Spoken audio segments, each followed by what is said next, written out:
Brett McKay here, and welcome to another edition of the Art of Manliness podcast. When neurologist and sleep specialist Dr. Chris Winter sees adult patients in his sleep clinic, they often come to him because of a struggle with insomnia, which, as he described in a previous appearance on the AOM podcast, is caused by stressing too much about sleep, so that going to bed becomes an anxious and fear-inducing routine that sabotages the natural needs and rhythms of the sleep cycle. Chris would see fewer adult patients like this if, when they were kids, their parents set them up to have a healthy relationship with sleep. How to establish that kind of healthy relationship is something Chris writes about in his latest book, The Rested Child, and it's the topic of our conversation today. Chris will take us through what parents should know about their kids' sleep from the womb through young adulthood, with tips on both how to improve your children's sleep and how to avoid messing it up, including his take on co-sleeping, why he let his kids go to bed whenever they wanted, and why he discourages giving children melatonin to help them sleep. After the show's over, check out our show notes at aom.is/kidsleep.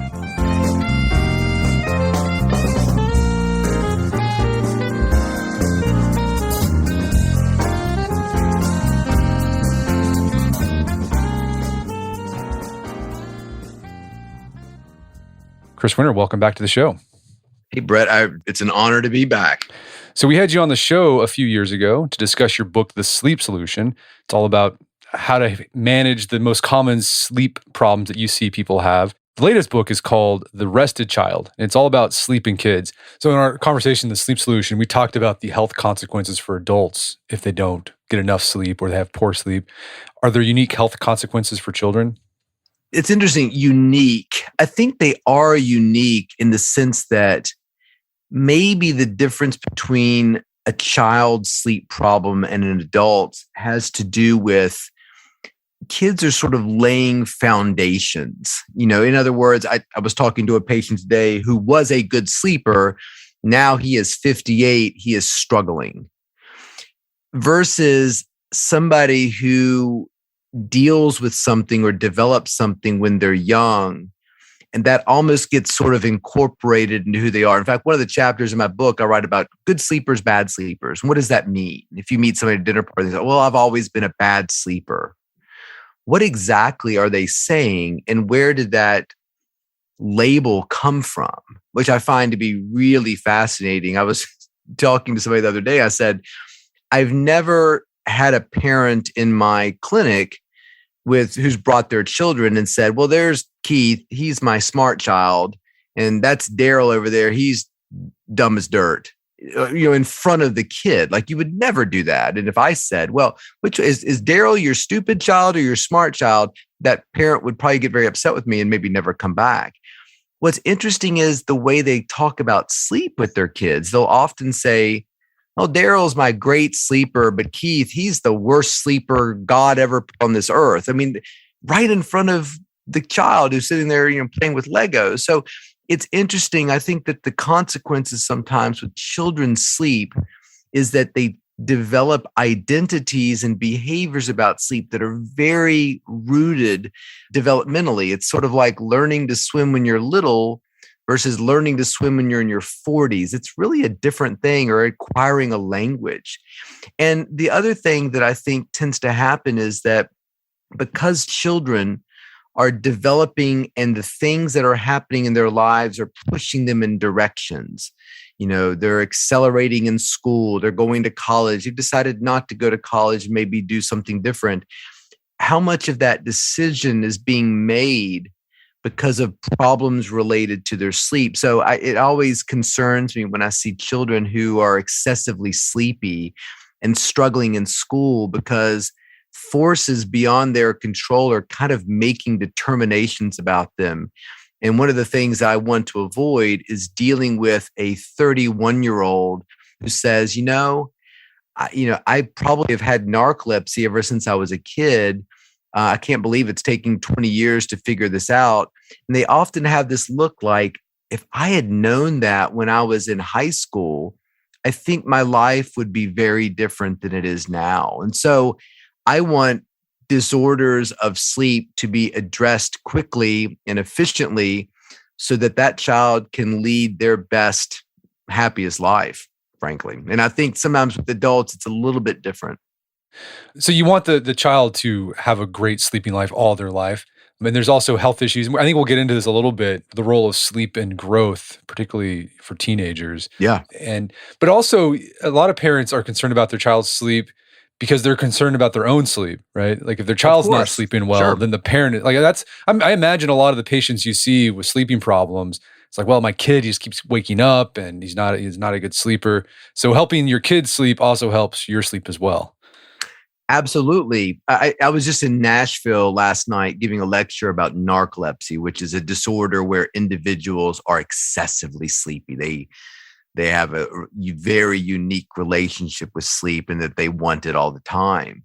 And I was talking to another doctor, and he said that one of the patients that he had diagnosed with narcolepsy, it was a 20-year-old somewhere, early, mid-college age years. The parents had come with her to the doctor's visit, and when he said, "I think your child has narcolepsy," the mother said, it was kind of emotional and said, "Oh my God, I always thought she was our great sleeper."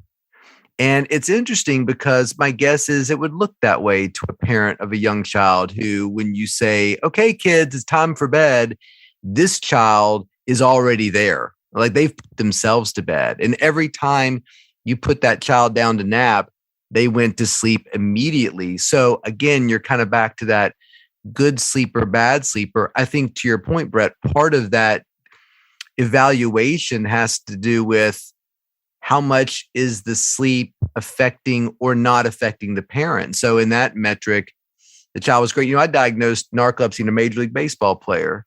And I said, "Do you mind if I call your mom?" And he's like, "No, I don't mind at all." So I called his mom, and the mother said, "It's funny.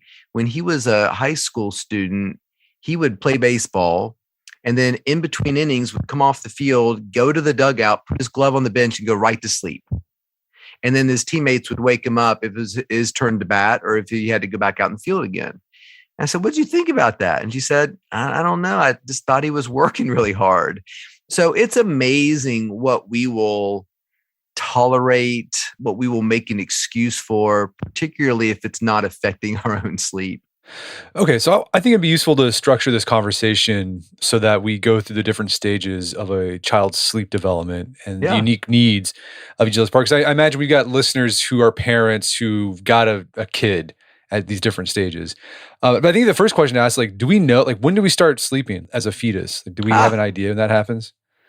Yeah, we do, and I write about that. So sleep in a fetus does look different than it does in an older child or a child obviously that's been born.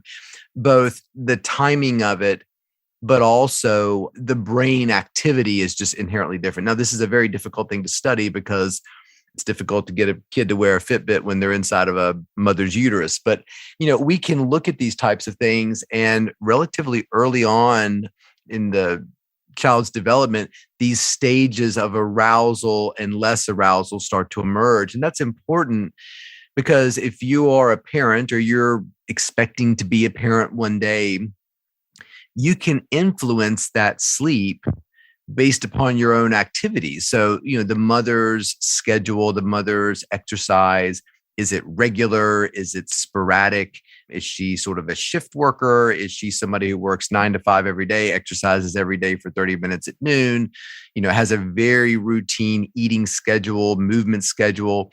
They've done studies that looked at how rocking, talking to a child, even driving influences a child's rhythm. So I always tell parents, you're going to start to create and help your child organize his sleep before you meet him or her, which is just absolutely fascinating to me.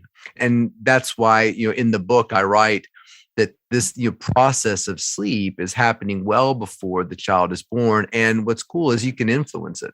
Okay, so the mother, her actions can influence the child's sleep before it's even born. What about genetics? Like, what role does genetics play in our sleep habits? Absolutely. So genetically, I like to think about a few things. I mean, genetics could be potentially endless in terms of its influence on sleep, but the things that I think that are most relevant to a parent and maybe to a child are three things. Number one, how much sleep does your child need as an individual? we talk a lot about 8 hours, but it's really a lot more unique to your own child. And unfortunately is rapidly changing during those childhood years. So nobody would be shocked if I told them, you know what, regardless of what your child needs genetically, it will probably be more when they're 6 months old than when they're 6 years old or 16 years old. I included in the book a chart that you can look up, the National Sleep Foundation. If you type in like National Sleep Foundation sleep need by age, there's this really cool chart that they've put out there that kind of shows that bell curve distribution of sleep, the average, but what the outliers are that are considered normal for a child who's just been born all the way up to their senior citizen discount at the movie theater. And what you see is slowly as we mature in age, we lose sleep. So grandma and grandpa tend to need a lot less sleep than their grandchildren. And so it's not only just a matter of figuring out how much you need, it's how much do you need in this point in your life, because it can change. So sleep need is highly genetically determined.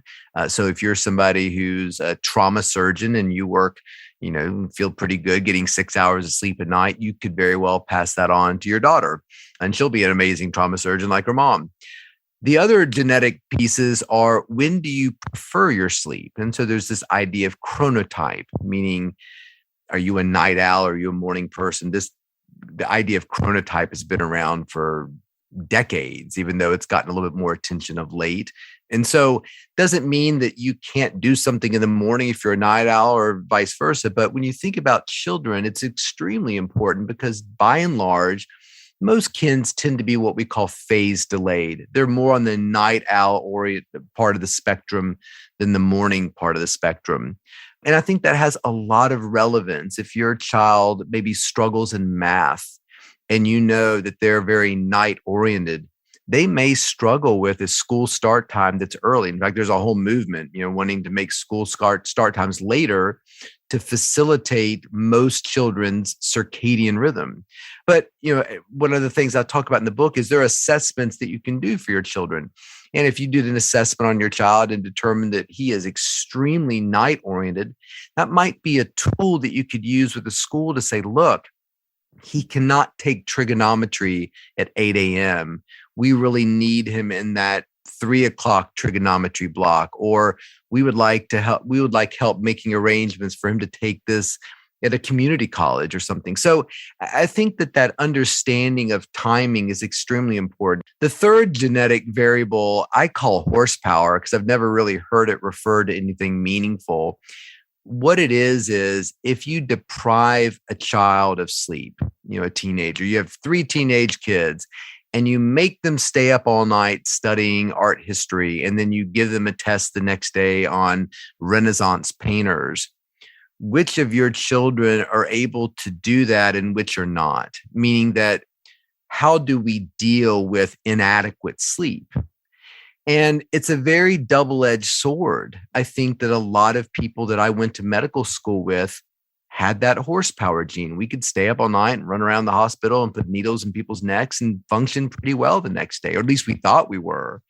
Versus there are some people I've met, might even be married to one, that after 11, 12 o'clock, they're not going to be particularly helpful getting your hemorrhaging under control if you came into their emergency room. So we find that individuals who possess that ability to go without sleep can become quite successful. They just kind of outwork everybody. But the other edge of that sword is, they can often die when they're 55 because they're able to not get an adequate amount of sleep and do okay. So we always want to be encouraging people to get the right amount of sleep. Don't be scared about not getting it, but don't be cavalier about the fact that, I've got a daughter who's like, look, as long as I'm, get 2 or 3 hours of sleep, I'm good the next day. Well, being good, however you define that, and being healthy and living a long life might be mutually exclusive. So we always want to watch out for those types of kids that live in our household, the high achievers, straight A's, stay up all night studying Latin, play 2 different sports and a musical instrument. Just because you can do it may not mean you should. Okay, so a child's sleep patterns are they're influenced by genetics. The mother is also playing a role of that. Child's born, you bring the baby home. A lot of parents probably notice first off that your baby just like it eats and sleeps. Why do newborns sleep so much? What's going on there? Yeah, so it's an interesting question. You're being sneaky, Brett, because what you're essentially asking me is why do we sleep? Hmm. And I think it's always fun to say, to people that we really don't know why exactly. Now, what's interesting about kids is that they're in this period of massive growth. That's sort of what distinguishes a child from an adult in some ways, that they're very busy growing. And we know that the majority of growth hormone, what makes an individual essentially grow, is produced during deep sleep. And so when you actually look at a chart, there's a wonderful chart that you can find if you look it up that looks at how much light sleep, deep sleep, dreaming, and sort of wakefulness during the night we have over the course of our lives. And what you notice when you look at that is the diminishment in our sleep over time seems to be most tied to a lack of deep sleep. In other words, the amount of dreaming we do seems about the same. The amount of light sleep is about the same. Deep sleep's about this.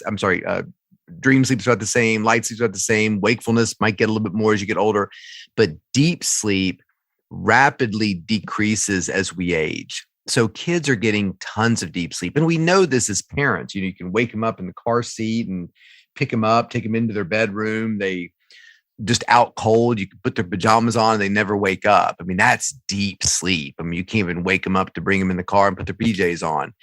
So that deep sleep is when the child is making growth hormone. So I think the big thing that's happening there with children is their bodies are exceptionally focused on this deep sleep because it's the sort of necessary component of growth that makes these kids get bigger. In fact, sometimes when you have children who are sort of falling off their growth curve, and I give a couple examples of real patients that we've seen where, they're chugging along 80% height and weight. When you go to the pediatrician, they plot that out on the chart and you get real proud when your kid's in the 80th percentile or 90th percentile for height or whatever. Then all of a sudden they're, the next time you visit, they're in the 60th percentile and then maybe even less the next time. So that trajectory they were on is starting to fall off. A lot of times that can be a subtle indication that there is something going on with their sleep because their sleep disturbance is affecting their deep sleep. The deep sleep is affecting growth, and now they're not growing. So the most common one you see is something like sleep apnea. A kid has big tonsils, they're not breathing well during the night. And what's crazy is you take the kid's tonsils out, and all of a sudden their growth just surges. And one of the things I predict will come out of COVID, and this is my own prediction. So this is not being supported by any scientific study that I'm aware of at this point, is that a lot of kids were basically told during COVID, do not come to swim practice, do not come to your early morning prayer group, do not come to, everything's canceled. So, and in fact, we're not even going to start school until 9:30, and that's going to be a Zoom school. So you could log in, turn your camera, microphone off, and keep on sleeping if you wanted to.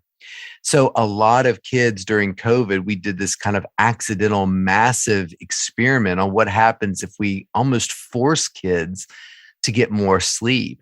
And I've anecdotally sort of collected a lot of experiences from people that said, wow, my kids really grew a lot. They had growth surges during COVID. I have two boys that were high school students at the time.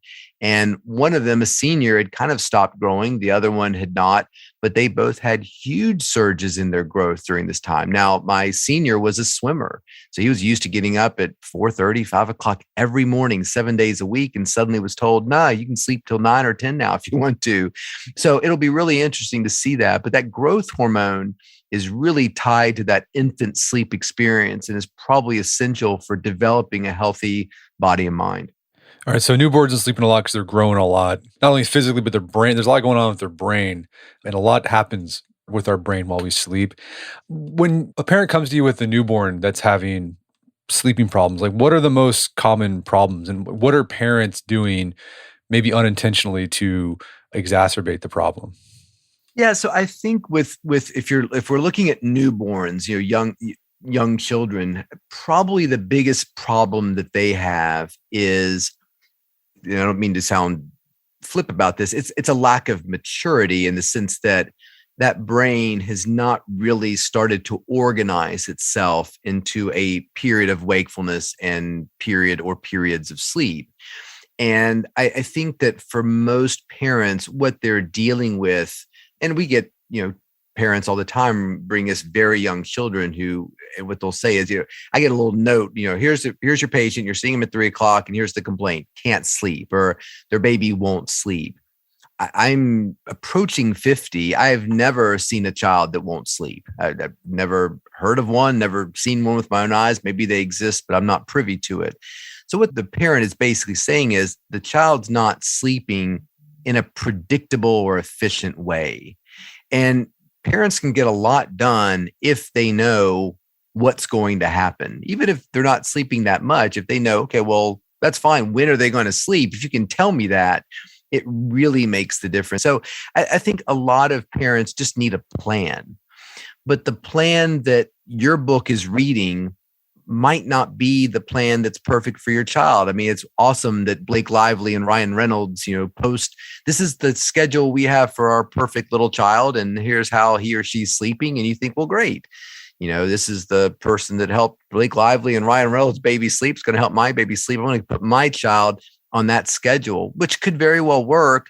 It might not, because again, your child has very different genes than that other child. So it's really about understanding how much sleep does your kid need. And so one thing I tell parents all the time to do is, for the next week or two, I want you to write down every minute that they're sleeping. So you put them down at 8 o'clock, they slept until 10 and woke up, and they were up until 11:30, and then they fell back to sleep again. They took a 20-minute nap during the day on the ride to, Whole Foods. And then they fell asleep in this little bouncy chair that your grandmother got you.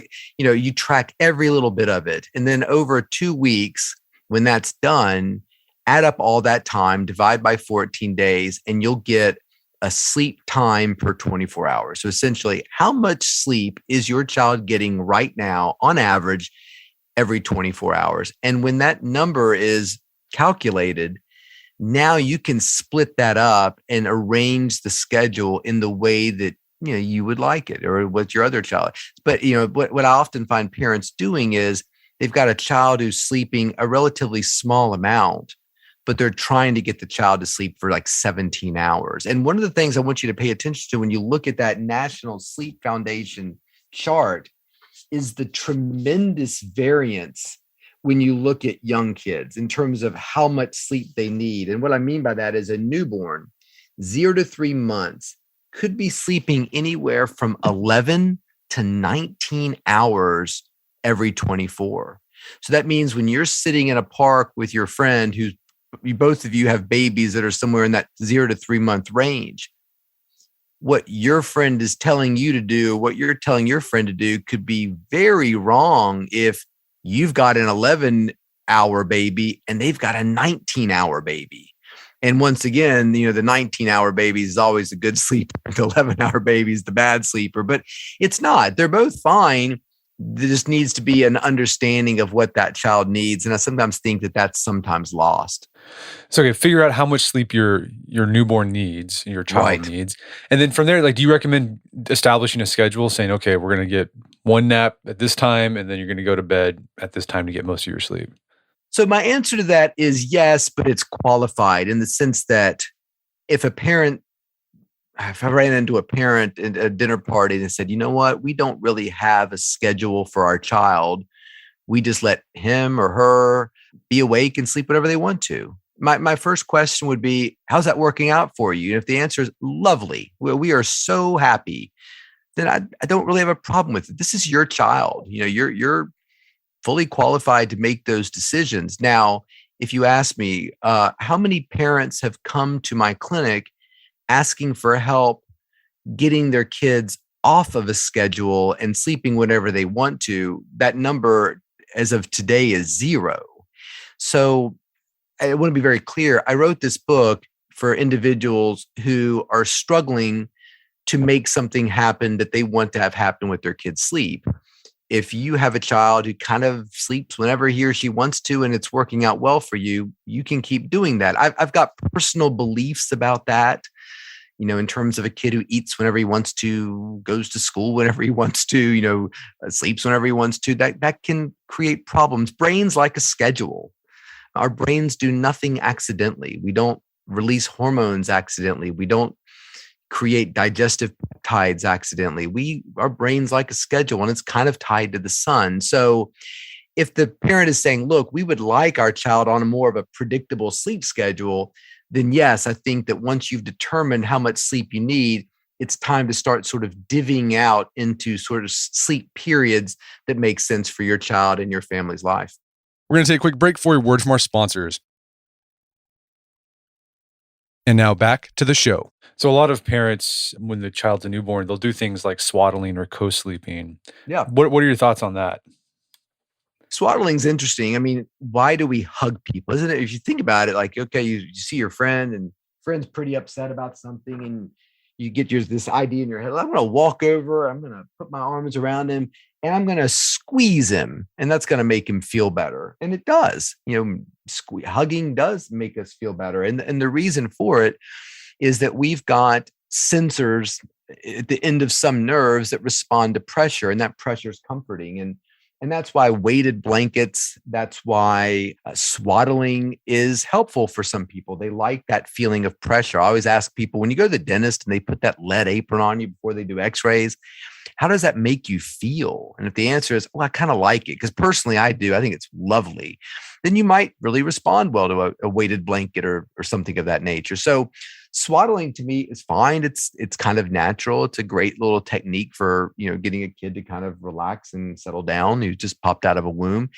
In terms of co-sleeping, I want to be careful about this one too. I don't have a problem with co-sleeping if that's something you've decided to do with your child or children.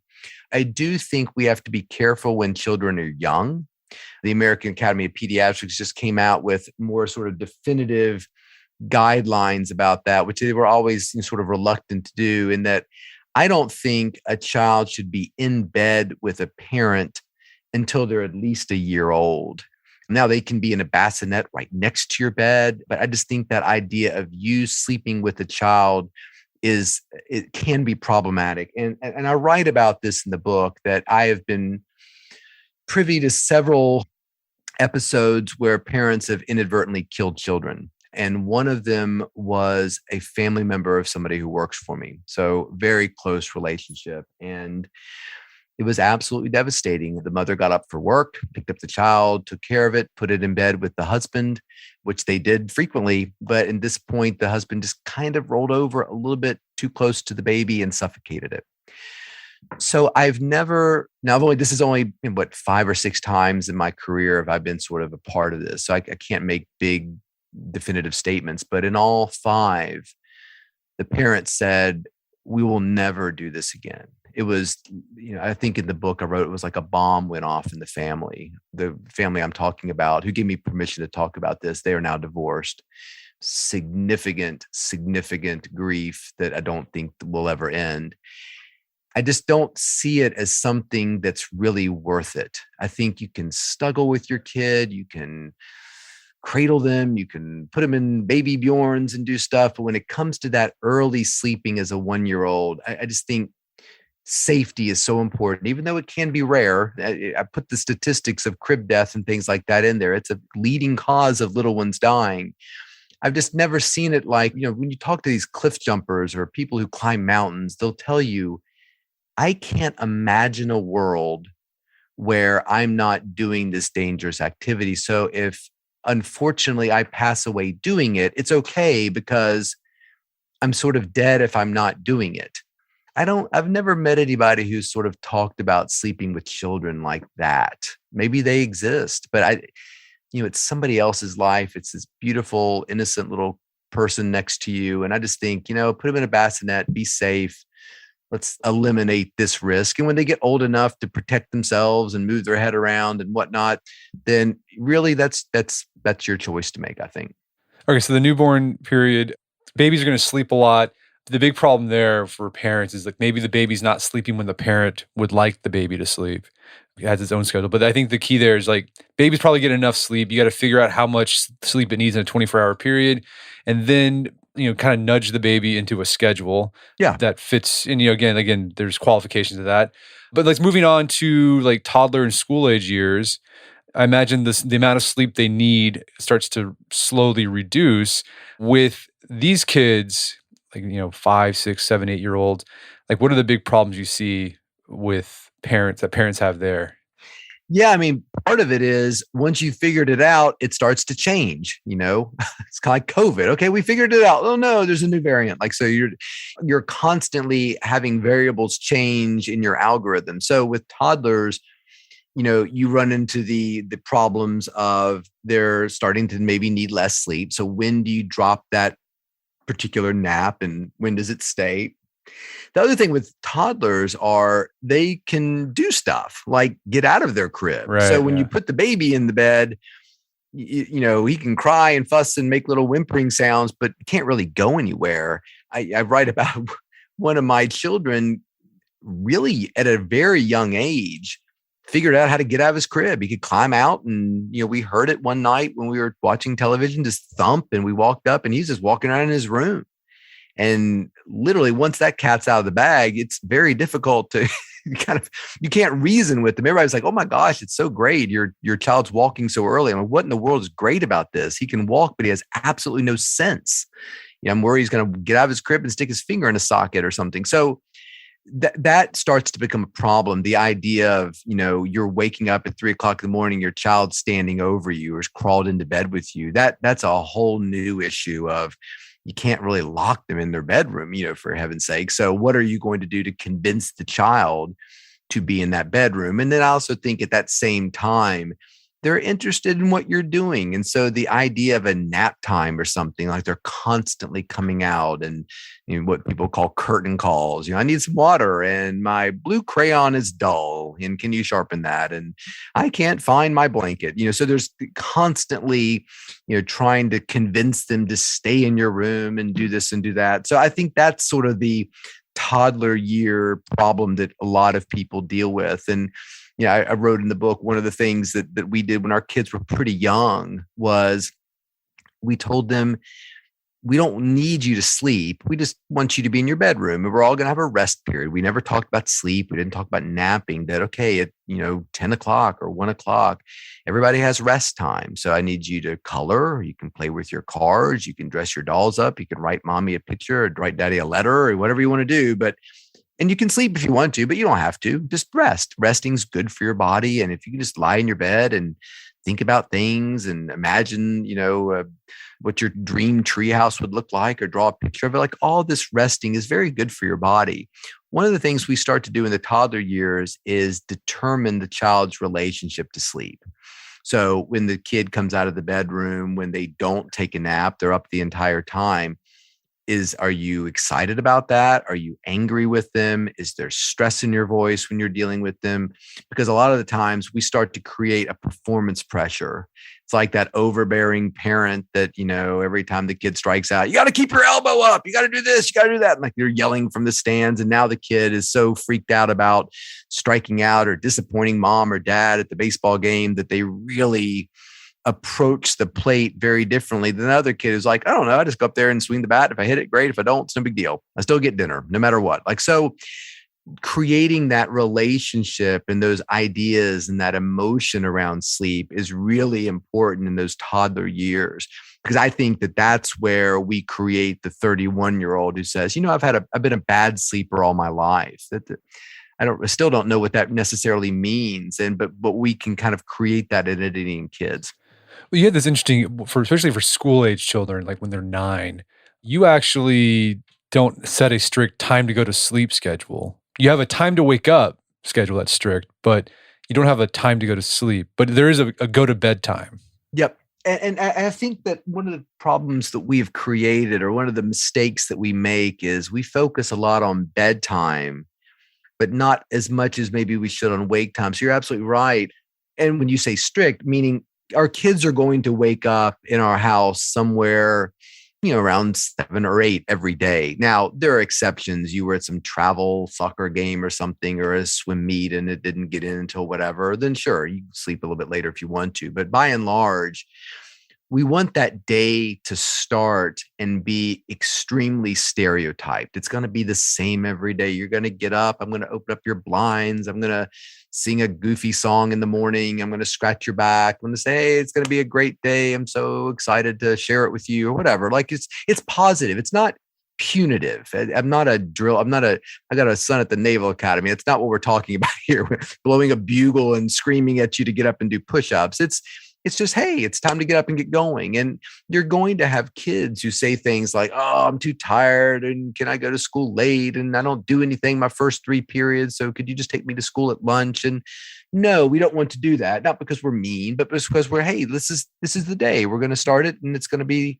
great. And you're going to feel better in 30 minutes once you get up and shower. And it's not going to be a big deal. So yes, we always want to focus on that. Now, the flip side is the bedtime. I think what we did was we had a time where I needed you to be in your bedroom. Hey, it's 8 o'clock for you young one. It's 10 o'clock for you older kid, whatever. It's time to be in your bedroom. Now, we have a very strict rule that there's no phones or electronics in the bedroom. Now, that's harder as they get older. And they're like, look, Dad, all my homework's on my computer. So it becomes a little bit more of a challenge. But by and large, be in your bedroom, read your books, color, look at your toys, do whatever you want to do. Just no electronics, Snapchat, Instagram, nothing like that. You go to bed when you want to. If you're sleepy, go to bed. If you're not, by all means, stay up. Read another comic book. I really want you to. I don't really want you trying to go to bed when you're not sleepy. And we really instilled that idea in our kids at a young age, sort of welcoming it. Hey, if you want to stay up, it's okay. Now, we're going to wake you up at the same time every morning. We're not going to let you take a 3-hour nap on Saturday, but if you don't feel the need to go to sleep at this point, that's fine. I remember all the kids gave you this look like, are you kidding me? I can just stay up and read more comic books. And it fades. It was like the study they did many years ago where they brought kids into cafeterias and said, eat whatever you want. And there's like vegetables on this table, desserts on this table. And for the first 3 days, they eat nothing but dessert. But check in with them a month later and they're actually balancing their meal quite lovely and without being told to do so. So what you're trying to do is with every child and really with every adult is I want you to have a healthy relationship with sleep. And that means that you respect it, that you work on getting enough, but you're not fearful if things don't work out perfectly. I want you right there in the middle. I don't want you to be the person who's terrified and taking tons of sleeping pills because you're worried that if you get in bed and it takes you more than 20 minutes to fall asleep, all is lost. I also don't want you to be the 28-year-old trauma surgeon who's like, yeah, as long as I get 3 hours of sleep, I'm fine, because she's not. She's fooling herself. Just because she can take your spleen out on 3 hours of sleep, and maybe that should be applauded, but she is headed for some problem in the future, even though she seems to be functioning quite well right now. I want somebody in the middle of those two people. So something I've seen an increase in with parents is parents who give their toddlers or school-age children melatonin gummies before they go to bed each night. You discourage that. Why is that? Yeah, so I'll be clear. I don't think you're going to harm your kid giving them melatonin gummies, although there's some melatonin products that also have serotonin in them. That can be kind of an issue. But by and large, first and foremost, it's unclear when you give your child a melatonin gummy what you're actually giving them. There was this recent study not too long ago that looked at melatonin products we give adults and kids, and the variance, even within the same brand or the same bottle, can be tremendous. So the idea that we know we're giving our kids 3 milligrams of melatonin every night with a gummy bear is not true. God knows what you're giving them. I will also say that there was a study that was done that basically said, look, it'd be pretty difficult to hurt yourself with melatonin. So I don't like it, but I'm not trying to fear monger here. Oh, we're hurting our children by giving them melatonin. No, I don't think chemically we are, but I do think we're hurting them in a different way. We're hurting them in that we're not really addressing the problem. You're giving your child a melatonin gummy bear every night. Why? I've never met a parent who says, oh, it's because my kid sleeps wonderfully, but we just thought this would even enhance that even more. I've never met that person. They're like a supplement. They're giving it to them because their kid can't sleep. And chances are they've gone to a pediatrician, gotten that advice from a doctor who probably has gotten very little, if any, training whatsoever. So melatonin gummy bears are like a pediatrician's best friend because they're harmless. and they allow the pediatrician to do something quickly for a problem that often doesn't have a quick solution. My child won't sleep. The pediatrician does not have time amidst his flu shots and asthma treatments and school physicals to sit down for an hour, talk to you about, well, what is going on with your child that makes you feel like you can't sleep. So here's, you should try some melatonin gummy bears, next patient. I mean, and I don't fault the pediatrician. I mean, I think there was a study that was done that said 25% of pediatricians have never gotten any sleep training, even though sleep problems are some of the most common things that they're forced to deal with. And the average pediatrician's gotten 2 to 4 hours, something like that. I think the average employee at Mattress Firm has gotten 200 hours or something. So it's a real problem in terms of the education gap here. So to me, the problem with the melatonin gummy bear is sort of like I've taken my child to the doctor because there's some blood trickling out of their nose. And the doctor keeps shoving a melatonin gummy bear up their nose and says, see, problem, you don't see it anymore. It's gone. No, the problem's not gone. It's just hidden now. So we haven't fixed anything. Are they just going to take melatonin gummy bears the rest of their life? We're really missing an opportunity to sit down and talk to that child or the parent and say, let's figure out where this sleeplessness is coming from. And I say that sort of in quotations, and that, again, I've never met a child that can't sleep. So let's better define the problem so we can better solve it. Because when we don't, we go down the Michael Jackson pathway, which is Michael Jackson couldn't sleep. So let's give him a melatonin gummy bear. Well, that didn't work. Let's give him some stronger pills. Well, those don't work either. Let's send a surgeon to his house to anesthetize him every night. Well, that killed him. So again, we're not killing kids with melatonin gummy bears, but we are setting them down this pathway of, I've got a brain that doesn't sleep, so I have to take this grape flavored chewy in order to be able to sleep, which really isn't true. And I don't want any child believing that. So if there is a sleep problem, let's diagnose it and fix it and move forward and not just simply cover it up. All right, so don't default to giving kids melatonin because you think they got a sleeping problem. I mean, they might have a sleeping disorder that's stopping them from sleeping, but those are rare. The more likely scenario is that the kid's just not sleeping when the parent wants them to go to sleep or it's convenient for the parent. And so instead of giving melatonin, maybe the parent just needs to try that thing you were talking about where you tell the kid you got to be in your bedroom at a certain time, but they can go to sleep whenever they want. And then regardless of what time they go to sleep, you wake them up at the same time. And hopefully that will just naturally get things on track. So that's school age kids. What about high school kids? What are the big issues you see with sleep in this period? Ooh, high school, technology in school. And I'm married to a teacher. Both my parents are school teachers. I love teachers. I'm not bashing school at all. I do get to places sometimes where I think this algorithm does not work. I remember one time I was asked by the NCAA to come out and with a group of doctors and talk to them about the sleep in their athletes. And I thought, well, I'm a good sleep doctor and I've worked all these pro athletes. I'm going to arrive in Indianapolis and I'm going to tell them exactly what to do. I'm going to solve the problem. And I remember sitting there listening to an NCAA swimmer from Indiana, a school in Indiana, talk to me about his schedule. And this was dear to me because I've got a collegiate swimmer too. And when I was done listening to his schedule of mandatory workouts, well, these workouts are mandatory, but you have to go. And we have mandatory study hall. We cannot miss or be late to a class. I remember thinking, well, this doesn't add up to the number of hours in a week. Like, how are you doing this? And to be blunt, my son, who was a swimmer, collegiate swimmer, said I was spending 27 hours a week doing my sport, and I just couldn't do it. I'm not strong enough academically to be able to lose an entire day and be able to keep my grades where I want them to be. So he decided after his first year of swimming that he was done. So to me, I think that school can be that for some people. I think every child has the right to go to school, play an instrument, and play a sport, and be able to fit all that into a 24-hour day or a regular work week. And when I look at my own children, sometimes I'm like, my God, why do you have 4 tests tomorrow? Do your teachers not discuss that? And when were you made aware of this project? And I just feel like sometimes schools, and I've gotten letters and communications from parents that are just They're not the experience I had in high school. What they're experiencing in high school is kind of what I experienced in medical school. Like the math doesn't work out and it's dangerous, but hey, it's only for a few years and it'll be okay after that's done. So school is a big problem. I think technology is a massive problem.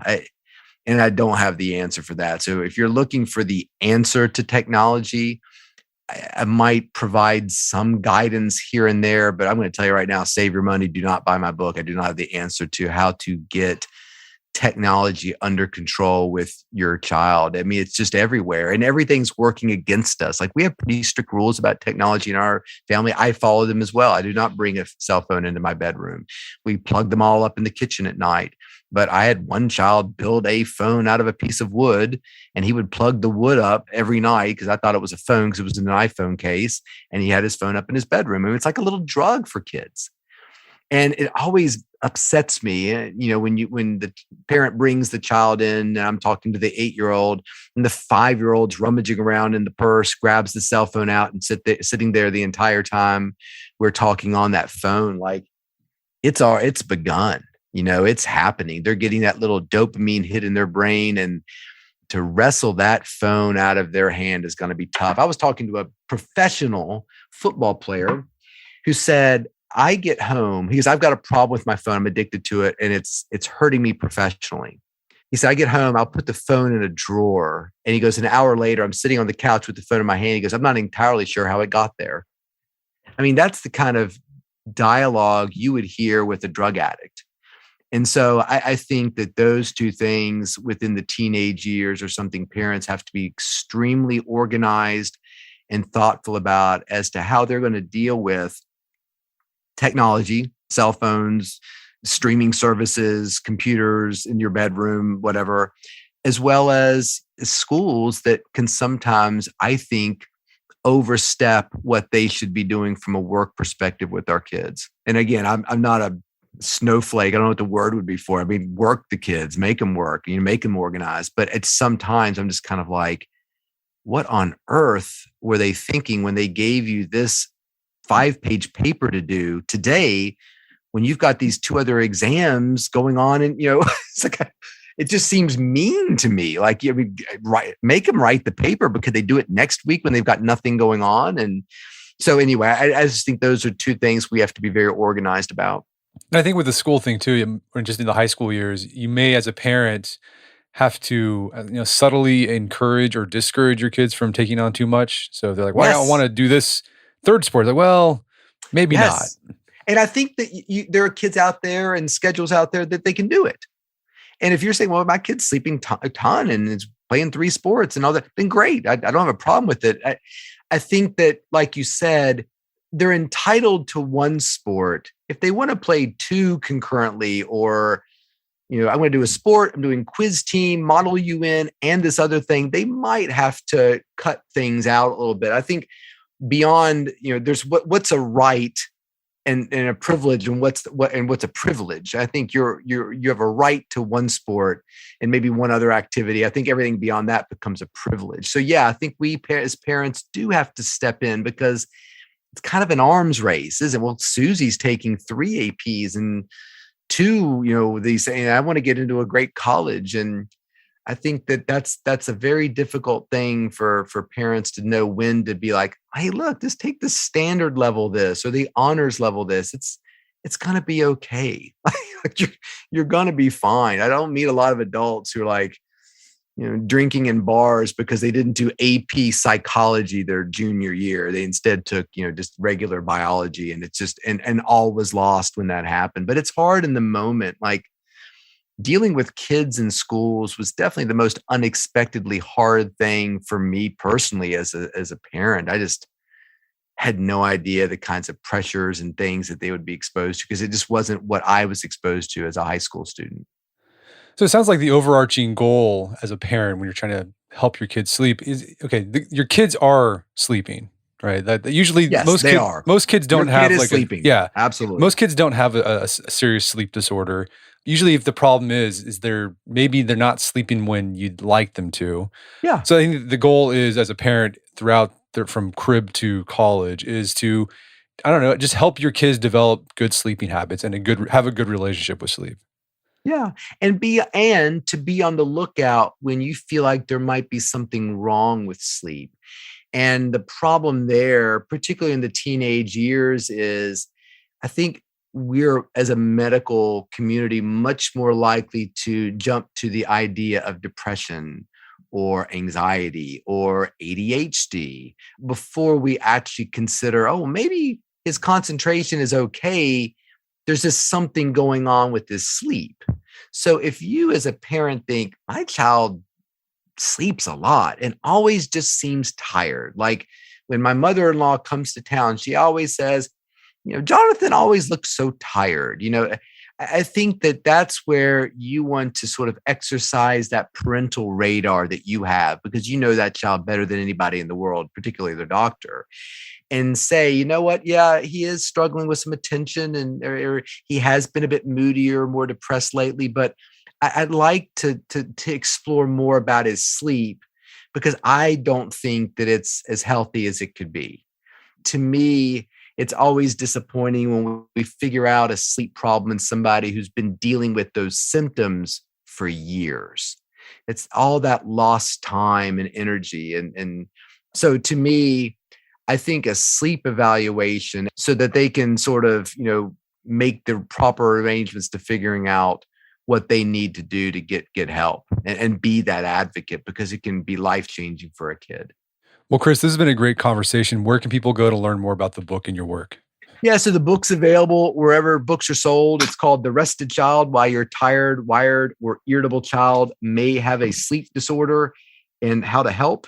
You can buy it on Amazon. And then my social media is Dr. Chris Winter, like Dr. Chris Winter, DrChrisWinter, Twitter and Instagram. And I try to put good stuff about adults and kids' sleep on those feeds as well, too. And yeah, so I really appreciate the time and the spotlight. This is a book that I think would be very helpful to parents, and really look forward to it being in their hands.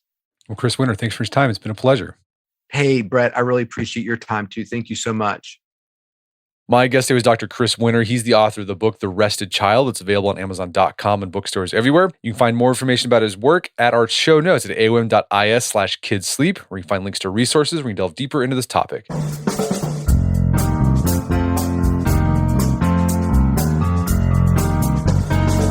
Well, that wraps up another edition of the AOM podcast. Make sure to check out our website at artofmanliness.com, where you can find our podcast archives, as well as thousands of articles written over the years about pretty much anything you think of. And if you'd like to enjoy ad-free episodes of the AOM podcast, you can do so on Stitcher Premium. Head over to StitcherPremium.com, sign up, use code Manliness at checkout for a free month trial. Once you're signed up, download the Stitcher app on Android or iOS, and you can start enjoying ad-free episodes of the AOM podcast. And if you haven't done so already, I'd appreciate if you take 1 minute to give us a review on Apple Podcasts or Spotify. It helps out a lot. If you've done that already, thank you. Please consider sharing the show with a friend or family member who would think we get something out of it. As always, thank you for the continued support. Until next time, it's Brett McKay. Remind you on the Listen to AOM podcast, put what you've heard into action.